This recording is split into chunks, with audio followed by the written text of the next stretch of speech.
दोस्तों स्वागत है आप सबका आपके अपने चैनल पर। तो हम लोग आज से एसएससी जीडी की प्रैक्टिस सेट लेकर आ रहे हैं और प्रैक्टिस सेट में हर दिन 25 क्वेश्चन को सॉल्व करेंगे। तो चलिए शुरू करते हैं आज की क्लास को।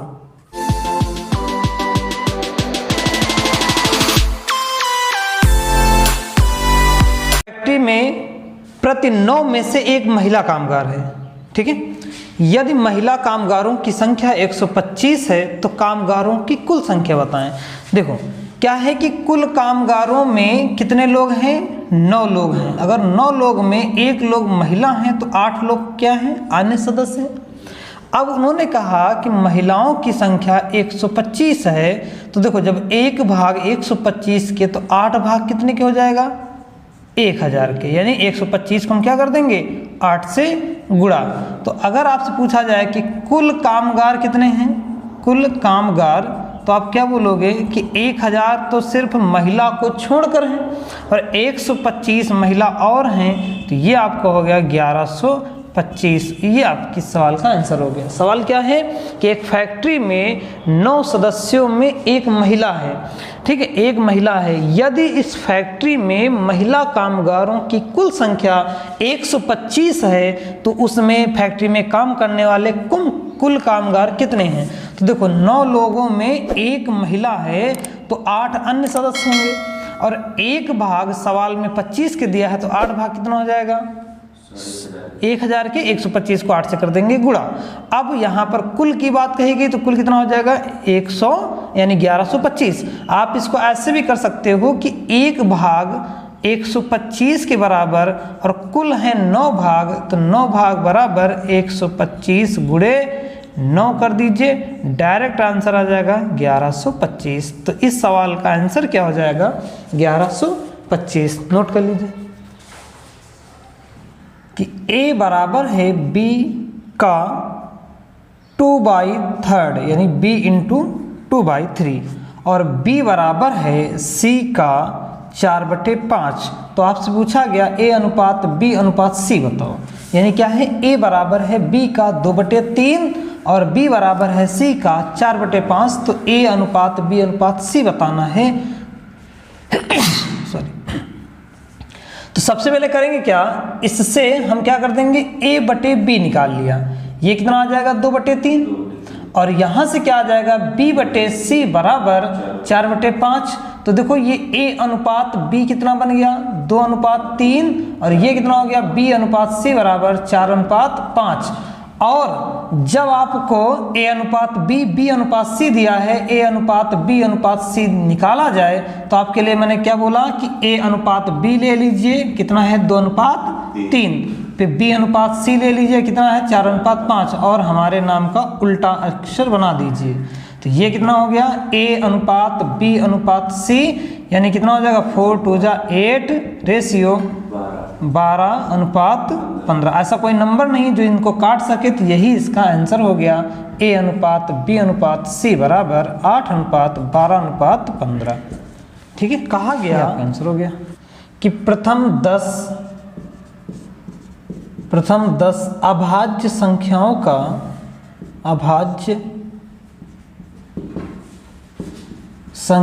का औसत बताओ का औसत। तो पहले ये बताइए कि अभाज्य संख्याएं क्या होती हैं, अभाज्य संख्याएं क्या होती हैं। तो क्या कहोगे, यानी व्हाट इज प्राइम नंबर, अभाज्य संख्या नंबर। तो अभाज्य संख्या क्या बनेगी, क्या कहोगे, ऐसी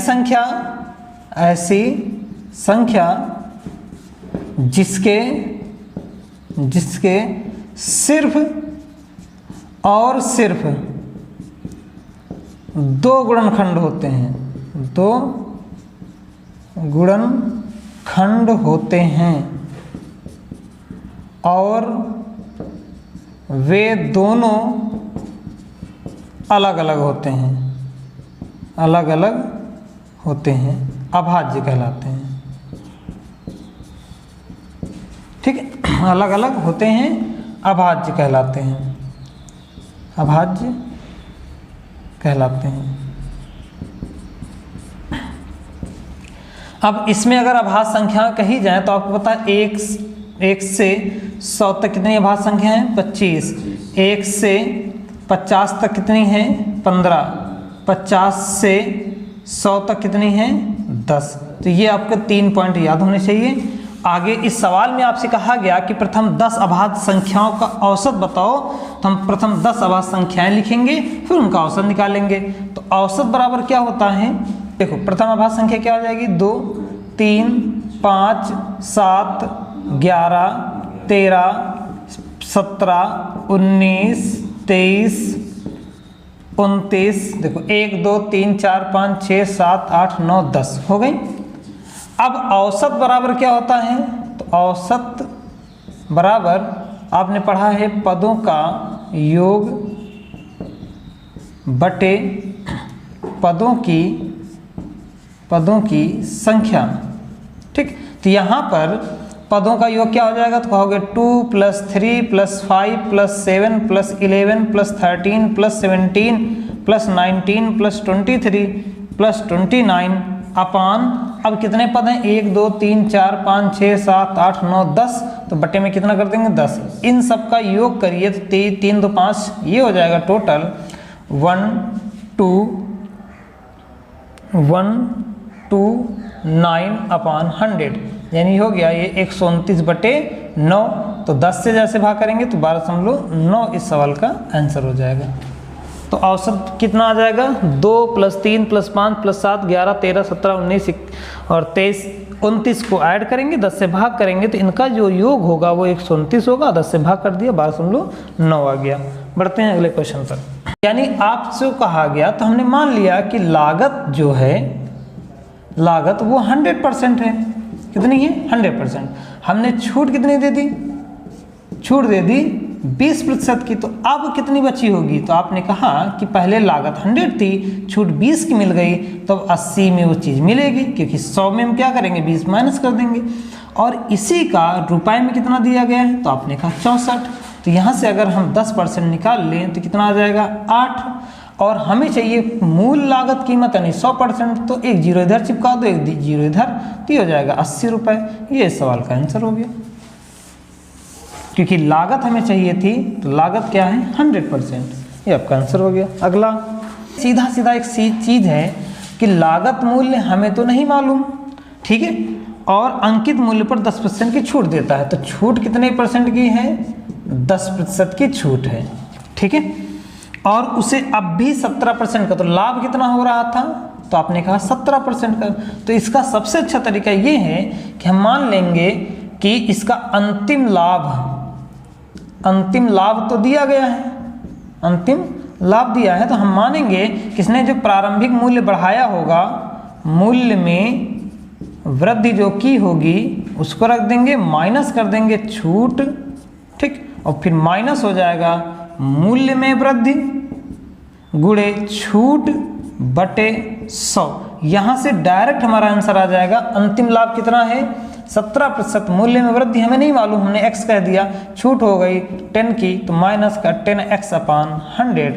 यहाँ पर आपका कितना आ जाएगा 27 बराबर 9x बटे 100। 9 से ही हो जाएगा 3, तो x बराबर 30, और यहाँ से क्या हो जाएगा 0 से 0 कैंसिल, डिवाइड में कितना बचेगा सिर्फ 10 ही रहेगा, तो ये हो जाएगा 30%। यानी अगर वो अंकित मूल्य पर ही बेच देता तो उससे 30% का लाभ होता। तो यहाँ पर हम लोगों ने क्या किया कि 10% की छूट दी, लाभ बन गया 17%। हमें नहीं मालूम था कि अंकित मूल्य में कितना वृद्धि करें, तो हमने मान लिया कि अंकित मूल्य में वृद्धि शुरुआत में ही कर दी गई, कितना है x की, उसमें से हमने छूट दी 10 की, तो क्या हो जाएगा माइनस का 10, माइनस 10x अपान 100, तो ये हो जाएगा 10 इधर चला गया 27 हो गया।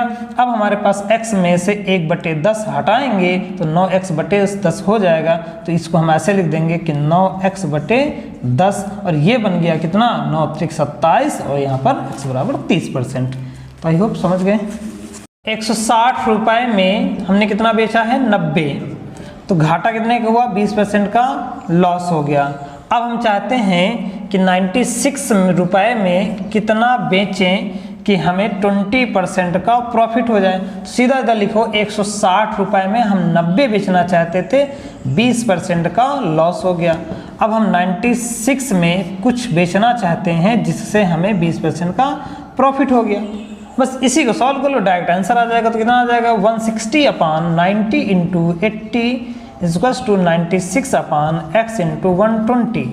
ठीक, अब ये कितना हो जाएगा 80 दूना, फिर ये हो जाएगा 45, फिर ये आपका बन जाएगा x इक्वल्स टू 45 इंटू 96/120। ठीक है, अब इसको 9 से या 3 से कट कर दीजिए तो 15 हो गया। ठीक है, ये 15 तें 45 कर दीजिए, 15 तें 45, 15 अट्ठे 120 और 8 से 1 2, ये हो जाएगा 36। यानी अगर हम 96 में 36 वस्तुएं बेचें तो हमें 20% का प्रॉफिट होगा। आई होप आप इस सवाल को समझ गए होंगे। अगला क्वेश्चन है, एक विक्रेता 225 रुपए की कलाई घड़ी खरीदता है। देखो, तो इसका क्रय मूल्य कितना है, क्रय मूल्य तो उन्होंने कहा 225 रुपए। ठीक, और इसकी मरम्मत पर 15 रुपये खर्च करता है। तो मरम्मत, आने जाने का खर्चा सब क्रय मूल्य में जुड़ता है। तो इसका बताइए, इसका कुल खर्च कितना आ गया, तो 240 रुपये। अब वो विक्रय इसको कितना करना चाहता है, यानी बेचता कितने में है, तो आपने कहा 300 रुपये में। तो देखो, उसका जो कुल खर्च आया है 240 आया है, विक्रय मूल्य कितना हो गया है 300 रुपये। तो इसका मतलब लाभ ही होगा। अब लाभ कितने का होगा, तो 240 में खरीदा है, खरीदा मतलब 225 में खरीदा है, 15 रुपये मरम्मत में लग गए हैं, तो 240 रुपये उसके जेब से चले गए। अब वो अपनी जेब में 300 रुपये ला रहा है, तो 60 रुपये का प्रॉफिट हुआ। अब प्रॉफिट परसेंट अगर आपसे पूछें तो लाभ प्रतिशत तो कितना हो जाएगा 60/240 गुणे 100%, क्योंकि क्रय मूल्य क्या होता है, लाभ हमेशा क्रय मूल्य पर निकाला जाता है। तो ये हो जाएगा 6 चौक 24 और 4 पंचे 20, यानी 25% का इसका प्रॉफिट हो जाएगा। यानी लाभ का अगर प्रतिशत कहा जाए तो कितना बनेगा 25%। अगले क्वेश्चन पर आते हैं। पूर्व 8 सदस्यों के एक परिवार की औसत आयु 18 वर्ष थी। एक बच्चे के जन्म के बाद भी परिवार की औसत आयु आज उतनी ही है, तो बच्चे की आयु कितनी है। देखो क्या कहा गया कि 8 सदस्यों की, कितने सदस्य हैं 8 सदस्य हैं। ठीक है, और ये कितने 2 वर्ष पूर्व की बात है। कितने वर्ष की, 2 वर्ष पूर्व की बात है। और औसत आयु 18 वर्ष है। ठीक है, तो इसकी औसत आयु कितनी है, औसत आयु 18 वर्ष है। ठीक, यानी 18 वर्ष पहले कितना था, इतना ही है। अब उन्होंने कहा कि आज एक लड़के का जन्म भी हो गया, तो अब बताइए कुल सदस्य कितने हो जाएंगे, तो एक बढ़ जाएगा कुल सदस्य, यानी कितना हो जाएंगे 9 सदस्य हो जाएंगे। लेकिन औसत आयु कितनी है, औसत आयु हमारे पास 18 वर्ष ही है। इसका मतलब डिफरेंस आया ही नहीं। और वर्तमान में देखेंगे तो 8 में से 2-2 वर्ष सब में जुड़ते चले जाएंगे। ठीक है, जो कि 8 से कैंसिल हो जाएंगे। अब सदस्य कितने हो गए, 9 हो गए। तो जन्म लेने वाले व्यक्ति की, जन्म लेने वाले लड़के की जो आयु होगी, आयु वो 2 वर्ष होगी। ठीक, देखो कैसे, टोटल कितने सदस्य हो गए 9। अगर हम यहाँ पर 8 सदस्यों का वर्तमान निकालेंगे तो क्या कहोगे 16 वर्ष, तो यही बढ़ गया।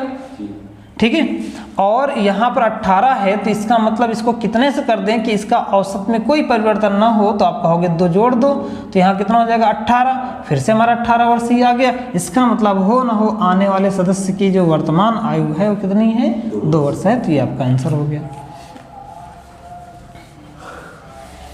अंकों का औसत 11 आता है, परंतु गणना करने के बाद यह देखा गया कि भूलवश गणना करते समय मूल्यांक 23 को 32 लिख दिया गया। उचित संशोधन करने के बाद नया औसत क्या होगा।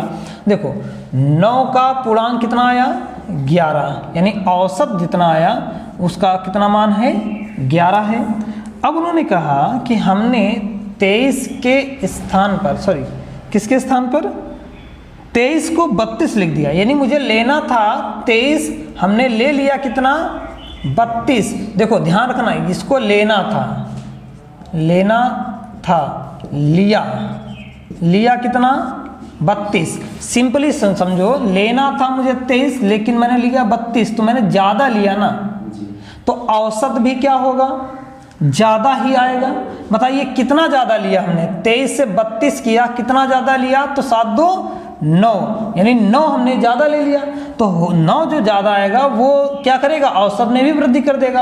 और कितने पूर्णांक हैं, 9 है, तो इसका जो संशोधित पूर्णांक होगा, संशोधित पूर्णांक वो आपका हो जाएगा कि 11 में जितना हमने ज़्यादा लिया है उतना ही माइनस करेंगे। लेकिन ये तो औसत है, तो इस 9 को भी औसत ही बना देंगे। ये जो 9 है ये इन दोनों का डिफरेंस है, तो 9/9 कर दिया, तो 11 - 1 बराबर कितना 10, यानी वास्तव में उसका औसत कितना था 10 था।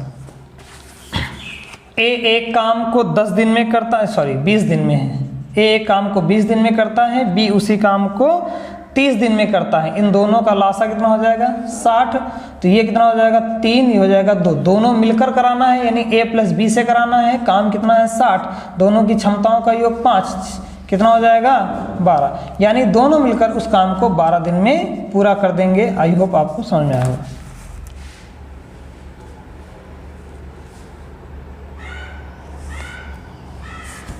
ठीक, अगला लिखा है 3 सही 3/5 गुणे 3 सही 3/5 प्लस 2 गुणे 3 सही 3/5 गुणे 2/5 प्लस 2/5 गुणे 2/5 बराबर कितना होगा। तो हम इसको डायरेक्ट अभी नहीं सॉल्व करेंगे जब तक कि इसको हम सिंपल फ्रैक्शन में, साधारण भिन्न में ना बदल लें। तो 5 × 3 = 15, 3 × 18, 18/5 गुणे 18/5 प्लस ये हो जाएगा कितना 2 गुणे 18/5 गुणे 2/5 प्लस ये हो जाएगा 4/25। अब यहाँ पर कोई ज़रूरत नहीं है, तो गुणे में क्या होते हैं, गुणे में भिन्नों के अंश आपस में गुणा और हर आपस में गुणा हो जाता है। अब ये कितना हो जाएगा 18 का स्क्वायर 324/25 प्लस ये हो जाएगा 18 × 4 = 72, यानी 72/25 प्लस 4/25। देखो सभी के हर बराबर हो गए, तो 25 आ जाएगा नीचे। इन तीनों को जोड़ लीजिए, 324 प्लस 72 प्लस 4, ये हो जाएगा 4 4 8 2 10 7 2 9 1 10 3 1 4/25। अब आपको पता है 25 चौके 100 होता है, ये कितना है 4 है, तो ये हो जाएगा 16, यानी इस सवाल का आंसर कितना हो जाएगा 16। इसको कैसे भाग कर दिया, क्योंकि 100 को 25 से भाग करते 4 आता है, 4 से इसको गुणा करा दिए, 4 चौक 16 इसका आंसर हो गया। अगला क्वेश्चन, क्वेश्चन नंबर 63। 5 घंटे एक साथ बजना शुरू करते हैं। 5 घंटे मतलब कोई बेल हैं, ठीक है, वो 5 घंटे एक साथ बजना शुरू करते हैं। उनकी क्रमशः समय कितना है 6 7 8 9 12 सेकंड। कितने सेकंड बाद वे पुनः एक साथ बजेंगे, पुनः वो एक साथ कब बजेंगे इसको बताना है। तो दोस्तों कभी भी एक साथ बजने की बात आए तो दिए गए नंबरों का क्या लेते हैं, सिर्फ लासा लेते हैं। ठीक, तो इसका लासा क्या आ जाएगा, आप कहोगे 6 7 8 9 12 का जो लासा होगा वो हमारे पास, देखो इसका ये तरीका मत करो, ज़्यादा कठिन हो जाएगा। तो सीधा आप सीधा ऑप्शन में आइए, देखो मैं दिखाता हूँ। ऑप्शन है 72, बी ऑप्शन है 612, सी ऑप्शन है 504, डी ऑप्शन है 318। देखो यहाँ पर वो ऑप्शन चूज करो जिसमें से जो संख्या, देखो यहाँ पर 9 है, तो बताइए इनमें कौन कौन से नंबर हैं जो 9 से कट जाएंगे। तो आप कहोगे ये 9 से नहीं कटेगा, और ये 9 से कट जाएगा, ये कट जाएगा, ये कट जाएगा, यानी 3 ऑप्शन हो सकते हैं। अब अगर हम 7 की बात करें, किसकी, देखो इसमें 7 सबसे अलग है, ये तो 7 से कटेगा नहीं क्योंकि 9 से नहीं कटा, तो अब ये 7 वाला तो हम लगाएंगे नहीं। अब 7 से 72 नहीं कटता, तो ये ऑप्शन खत्म हो गया।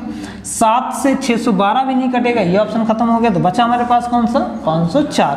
तो यानी यहाँ पर क्या हो जाएगा कि वो पाँचों जो बेल हैं वो कितना 504 सेकेंड बाद फिर से क्या होंगे, बजेंगे। ये सवाल का आंसर हो गया।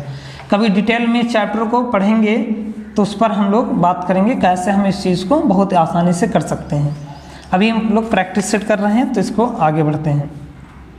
क्वेश्चन नंबर 64 क्या है कि कहा गया कि एक त्रिभुज ABC है जिसका कोण B क्या है, समकोण है, और AB कितना है 15 सेंटीमीटर और BC है 20 सेंटीमीटर। तो आपसे कहा गया कि ABC के परित्रिज्या की माप ज्ञात करें। तो परित्रिज्या जो होती है, परित्रिज्या उसकी खास बात होती है कि ये हमेशा शीर्षों से, किससे, शीर्षों से समान दूरी पर होती है, समान दूरी पर होती है। और ख़ास बात ये होती है कि जो समकोण त्रिभुज में, किसमें, पर्टिकुलर समकोण त्रिभुज में परित्रिज्या कर्ण के मध्य बिंदु पर होती है। किसके, कर्ण के मध्य बिंदु पर होती है, कर्ण के मध्य बिंदु पर स्थित होती है, स्थित होती है, अर्थात वो कहीं इस जगह पर आना चाहिए। अब सबसे पहली बात कि हमें अगर AC मिल जाए तो हम इसका आधा कर देंगे, आंसर आ जाएगा। तो ये एक समकोण त्रिभुज है, तो AB लंब हो गया, BC आधार हो गया, तो कर्ण निकल आएगा। तो यहाँ पर 15 है, 20 है, 15 20 का कितना हो जाता है 25, 20 का वर्ग 400, 15 का वर्ग 225, 400 प्लस 225 जोड़ोगे 625 आएगा, इसका वर्गमूल करोगे 25 बन जाएगा। अब यहाँ पर R निकालना है, तो R बराबर क्या हो जाएगा, हाइपोटेनस बाई 2, तो 25/2 बराबर 12.5 सेंटीमीटर इस सवाल का आंसर हो जाएगा। आगे बढ़ते हैं, समझिए।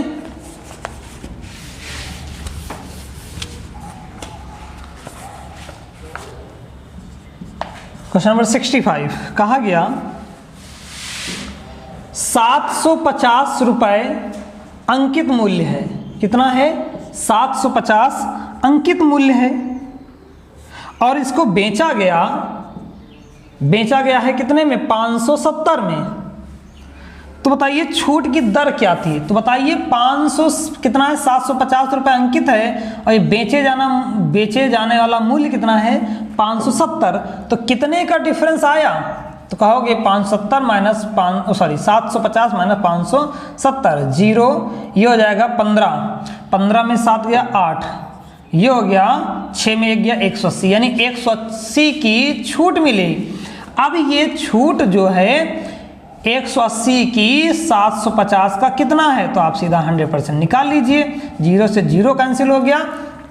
अब आगे कट कर दीजिए, अब किससे, 5 से, तो 5 से जैसे कट करोगे तो कितना आ जाएगा, 15 25 75 और 5 दूनी 10। इसको फिर कितने से कट कर दीजिए, इसको 15 से कर दीजिए, तो कितना आ जाएगा 15 के 15 बचेगा 3, 15 दूना 30, यानी कितना आ गया 24% की छूट। अब 12 बचा था, 12 को 2 से गुणा कर दिया, 24% की छूट मिली मुझे इस रेडियो को बेचने में। तो आई होप समझ गए होंगे। आते हैं नेक्स्ट क्वेश्चन पर।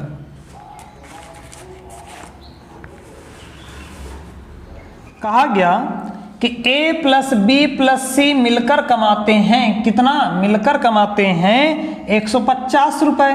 तो ये हमने इक्वेशन कह दिया 1। फिर कहा कि A प्लस C प्रतिदिन मिलकर कमाते हैं कितना है 94 रुपीज़, और B प्लस C मिलकर कितना कमाते हैं, तो आपने कहा 76 रुपीज़। तो ऐसा करिए कि ये दो जो समीकरण है 2 और 3, इनको आप जोड़ दीजिए। जैसे जोड़ोगे तो A plus B plus 2C मिलेगा, ये बराबर हो जाएगा किसके, 0, यहाँ पर हो जाएगा 9 1 10 10 7 17, यानी 170 के। अब आपसे पूछा गया कि C कितना कमाता है। देखो सवाल में क्या है कि C कितना प्रतिदिन कमाता है। यदि लिखा है कि A plus B plus C मिलकर एक दिन में कमाते हैं 150 रुपये, वहीं पर A और C मिलकर करता है 94 रुपये, B प्लस C कितना होता है 76। Then we add the both equation A plus C and B plus C, we get A plus B plus 2C equals to 170। After all हम फर्स्ट इक्वेशन को इसमें सब्ट्रैक्ट कर देंगे, तो A plus B plus C जैसे subtract किया, यहाँ पर 2C है, यहाँ पर C कैंसिल हो जाएगा, 150 सब्ट्रैक्ट करने के बाद देखो B से B कैंसिल हो जाएगा, क्या कर देंगे घटाने पर 2C में C जाएगा, C बचेगा, कितना आ गया 20, यानी C प्रतिदिन कितना कमा रहा है 20 रुपए। ये आपका आंसर हो गया। नेक्स्ट क्वेश्चन, गोले को गलाया जाता है और लंबवृत्तीय शंकु में ढाला जाता है जिसकी आधार त्रिज्या गोले की त्रिज्या के बराबर होगी। इस प्रकार बनाए गए शंख की ऊंचाई और त्रिज्या का अनुपात क्या है। तो आपसे कहा गया कि एक गोला है, इसको हम कन्वर्ट कर रहे हैं किसमें, लंबवृत्तीय शंकु में। और खास बात क्या है इसमें कि आपसे कहा गया कि इसकी जो त्रिज्या है इस गोले की त्रिज्या के बराबर है, तो ऊंचाई हमने h ले ली। तो कभी भी जब कोई एक ठोस, ध्यान रखना इसकी खास बात क्या है कि जब कोई ठोस आकृति किसी दूसरी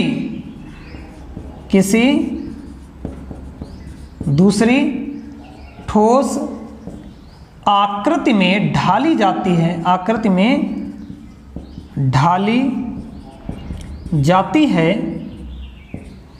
तो हमेशा उसके आयतन या उनके आयतन बराबर होंगे, ये हमेशा ध्यान रखिएगा।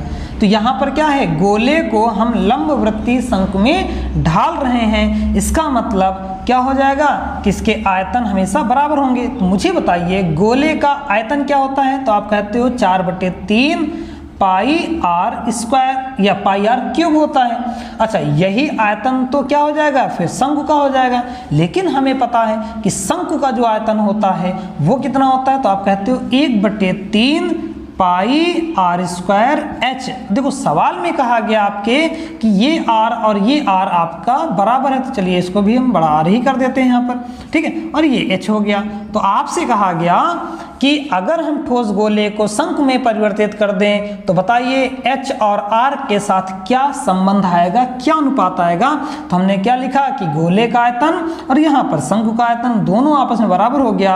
अब देखो 3 से 3 कैंसिल हो जाएगा, पाई से पाई कैंसिल हो जाएगा, आर क्यूब से आर स्क्वायर कैंसिल हो जाएगा। तो यहाँ पर कितना आ गया, आर बराबर एच। तो हमसे पूछा गया आर अपान एच कितना हो जाएगा, तो 1/4 हो जाएगा। तो अनुपात अगर कह दें तो ये हो जाएगा 1:4। ये इस सवाल का आंसर बन जाएगा। कहा गया कि 30.6 किलोमीटर पर आवर किसके बराबर है, किसके बराबर है। तो बराबर तो बहुत सारी चीज़ों से हो सकता है। तो सबसे पहले ऑप्शन देखिए, ऑप्शन में क्या क्या कहा गया है, सभी मीटर पर सेकंड कहे गए हैं। तो बस आप क्या करिए, इस 30.6 किलोमीटर पर आवर को मीटर पर सेकंड बनाइए, जो आना होगा आ जाएगा। तो हम क्या जानते हैं कि किलोमीटर पर आवर को मीटर पर सेकंड बनाने के लिए कितने से गुणा करते हैं, तो करते हैं 5/18 से। देखो किलोमीटर ऊपर है तो 5 यानी 1000 रहेगा, यहाँ पर 3600 रहेगा, उसको सॉल्व करेंगे तो 5/18 आ जाता है। बस इसी से हल कर देंगे। ये आपका कितना आ जाएगा, अब 18 से डायरेक्ट इसको कट कर दीजिए, 18 के 18 हो जाएगा, बचे कितना 12, 126 और 18 सत्ते 126 होता है, गुणे 5 कर दीजिए, 17 5 85, 8.5 मीटर पर सेकेंड इस सवाल का आंसर हो। 200 मीटर लंबी एक क्या है, ट्रेन है।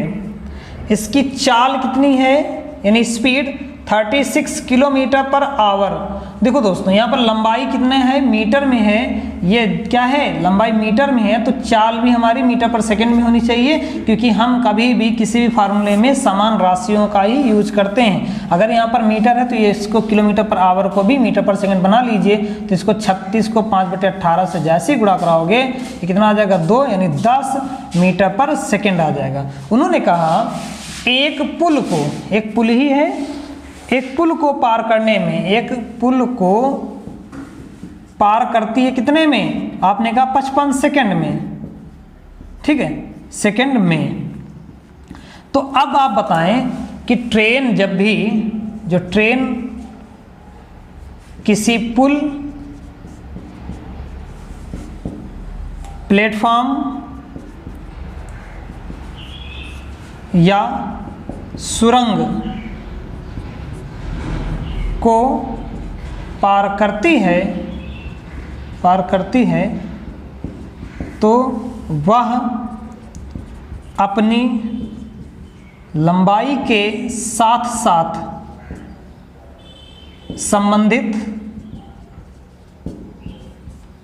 संबंधित की भी लंबाई पार कर जाती है।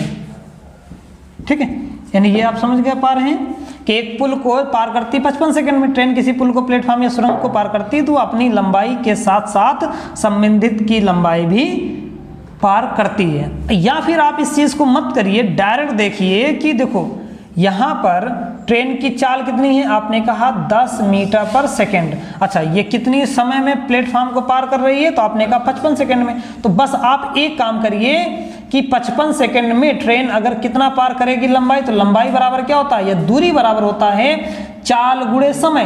तो चाल कितनी है, 10 है, 55 से गुणा करा दीजिए, कितना आ गया 550। तो भाई प्लेटफॉर्म तो 550 होगा नहीं, क्योंकि यहाँ पर ट्रेन ही 200 मीटर लंबी है। तो सिर्फ प्लेटफॉर्म को अगर निकालना है प्लेटफॉर्म को, तो प्लेटफॉर्म हो जाएगा 550 मीटर। कुल डिस्टेंस को ट्रेन ने क्या किया है, कवर किया, जिसमें से वो अपनी लंबाई भी कवर करेगी। तो इसमें 200 घटा दीजिए, कितना आ गया 350 मीटर लंबा प्लेटफॉर्म था। तो ये आपकी प्लेटफॉर्म की लंबाई आ जाएगी। चाहे इसको आप याद करें या ना करें, कोई दिक्कत नहीं है। जब हम लोग इसके डिटेल्स में चैप्टर पढ़ेंगे तो इन सभी क्वेश्चनों को बहुत ही बेहतरीन तरीके से लगाने का प्रयास करेंगे, एकदम बहुत ही आसान तरीके से। की लंबाई क्या कहा गया है, दो बराबर धनराशि क्रमशः 7% और 5% के साधारण ब्याज पर उधार दी गई। दो ऋणों पर अर्जित ब्याज 4 वर्ष में 960 रुपए जुड़ते हैं। तो उधार दी गई कुल धनराशि, देखो जब उन्होंने कह दिया बराबर धनराशि है, बराबर धनराशि है, तो आपको पता है कि ब्याज क्या होता है, साधारण यानी एसआई, सिंपल इंटरेस्ट क्या होता है, तो आप कहते हो मूलधन गुणे दर गुणे समय बटे 100। तो अगर हम मूलधन को छोड़ दें तो ब्याज क्या होता है, 80% होता है। ठीक, तो मूलधन तो दोनों के बराबर है, यानी P बराबर P है। तो पहले पर ब्याज कितना है 7%, दूसरे पर ब्याज कितना है 5%। तो 7 5 कितना हो गया 12%, और यही 12% कितने साल तक मिला, आपने कहा 4 साल तक। तो इस तरीके से कितना टोटल हो गया, तो आप कहोगे 48% हमारा ब्याज हो गया। इसी 48% का ही तो मान आपको दिया गया है 960 रुपए। ठीक, सोच के देखो कि मूलधन दोनों के बराबर थे, तो P बराबर P हो गया। एक पर 7% मिल रहा है, एक पर 5% मिल रहा है। तो जब मूलधन बराबर तो इनके ब्याजों का योग हो जाएगा, कितना हो गया 12%, यानी एक साल में इन दोनों पर 12% का ब्याज मिल जाएगा। और 4 साल तक मिला तो कितना हो जाएगा 48%, और 48% सवाल में 960 के दिया गया है, तो 1% कितना हो जाएगा, तो आप कहोगे कि 960 बटे 48। अब 48 दूना कितना होता है 96। अब हमें चाहिए मूलधन, मूलधन हमेशा 100% होता है, 00 इधर चिपका दीजिए, 2000 इस सवाल का आंसर हो गया। रमन के वेतन में इस वर्ष 5% की वृद्धि हुई। यदि इसका वर्तमान वेतन 806 रुपये है तो पिछले वर्ष इसका वेतन था। देखो वृद्धि कितनी हो रही है, तो आपने कहा कि हर बार वृद्धि 5% की हो रही है। अर्थात इसका ये हुआ कि अगर किसी वर्ष इसकी मूलधन हमारा या उसका मूल वेतन 100 था, तो अगले वर्ष कितना हो जाएगा, अगले वर्ष इसका बन जाएगा 105%, 5% की वृद्धि हो रही है। तो अगर वर्तमान उन्होंने कह दिया 1800 कितना है, आपने कहा 1806 रुपये है, तो इसका पिछले वर्ष पूछ रहे हैं, तो पिछले वर्ष क्या रहा होगा 100 रहा होगा, इस साल 105 हो गया था। बस इसको हम सॉल्व कर लेंगे। यानी क्या है, पिछले वर्ष का जो वेतन है, पिछले वर्ष का वेतन, देखो ये क्या है पिछले वर्ष का, तो अगले वर्ष में 105 है, और आज ही कितना है 1806 है। तो मुझे 100% चाहिए था, तो आप ऐसे बना सकते हो 105 गुणे 100, बात वही है। अब क्या करिए 5 से कट कर दीजिए, 21 आ गया, और ये हो जाएगा 20। अब यहाँ पर 21 से ये पूरा पूरा नंबर कटना चाहिए, तो नहीं काट पा रहे हैं, तो हम 3 से कट देंगे, 7 हो जाएगा, और ये हो जाएगा कितने से 602। ठीक है, ये कितना हो जाएगा 3 से कट कर रहे हैं, तो 3 18 और 3 दूनी 6 हो जाएगा। उसके बाद 7 से कट कर दीजिए, तो 7 8 56 बचेगा 4, 6 7 42, तो ये आ गया 86 इंटू 20, 0 6 दूनी 12 17, यानी 1720 रुपये पिछले वर्ष उसका वेतन था। ये आपका आंसर हो गया। आपका है, एक परीक्षा में 80% लड़के अंग्रेजी में पास हुए और 85% गणित में पास हुए, जबकि 75% लड़के दोनों विषय में पास हुए। एक परीक्षा में 80% लड़के अंग्रेजी में पास हुए और 85% गणित में पास हुए, जबकि 75% लड़के दोनों विषय में पास हुए। यदि 45 लड़के दोनों विषयों में फेल हुए तो परीक्षा में बैठे लड़कों की कुल संख्या बताएं। परीक्षा में बैठे लड़कों की कुल संख्या बताएं। तो ऐसे सवालों में जितने विषय हैं पहले आप उतने सर्कल ड्रा करिए और सर्कल हमेशा बनाइएगा जिसका डाटा आपको ज़्यादा दिया गया। जैसे यहाँ पर पास का दिया गया तो ये सर्कल पास के हो जाएंगे, ठीक। और उसके बाद यहाँ पर जब तक आपको पहला डाटा इस वाले को लिखना है, क्योंकि ये दोनों विषय में पास होने वाले हैं, तो सबसे पहले अपना डाटा हम दोनों विषय का उठाएंगे। तो आपसे कहा गया कि 75% लोग दोनों में पास हुए, ठीक है। और अंग्रेजी का मान लेते हैं, ये इंग्लिश हो गया गोला और ये हो गया आपका मैथ का, ठीक है। अब आपसे कहा गया कि इंग्लिश में पास हुए थे 80%। अगर अंग्रेजी में 80% पास हुए तो 75 हम यहाँ पर लिख चुके हैं। तो 80 में अगर 75 लिख चुके तो यहाँ कितना बचा होगा 25 और 5%। अब यहाँ पर कितना है, दूसरा है 85%। 85% मैथ में पास हुए तो 75 तो लिख ही चुके, तो बचे कितने 10%। इस तरीके से कुल पास कितने हो गए, कुल पास तो आप कहोगे कुल पास हुए 5 + 75 + 10, यानी हो गया कितना 80, 10, 90%। तो बताइए दोनों विषय में फेल कितने होंगे, दोनों विषय में फेल जो छात्र होंगे वो हो जाएंगे 100%। कुल छात्र बैठे थे, इसमें से 90% फेल हो गए तो हो गया 10%। और यही सवाल में कितना दिया गया है 445 के, सिर्फ 45 लड़कों के। तो हमारे पास 100% निकालना, 1 0 चिपका दीजिए। 450 लड़के बैठे हुए थे। 23 क्वेश्चन कहा गया 5% वार्षिक चक्रवृद्धि ब्याज की दर से 800 रुपये कितने वर्ष में 882 हो जाएंगे। तो देखो मूलधन आपको कहा गया 800 रुपये और इसका अमाउंट कितना हो गया 882 रुपये। देखो इसकी बहुत सारी ट्रिकें हैं जिनमें से इस सवाल को हम बहुत ही आसान तरीके से देखते हैं। देखो आपसे कहा गया कि मूलधन कितना है 800 रुपये और कितना हो गया 882, आपको ब्याज भी दिया गया है।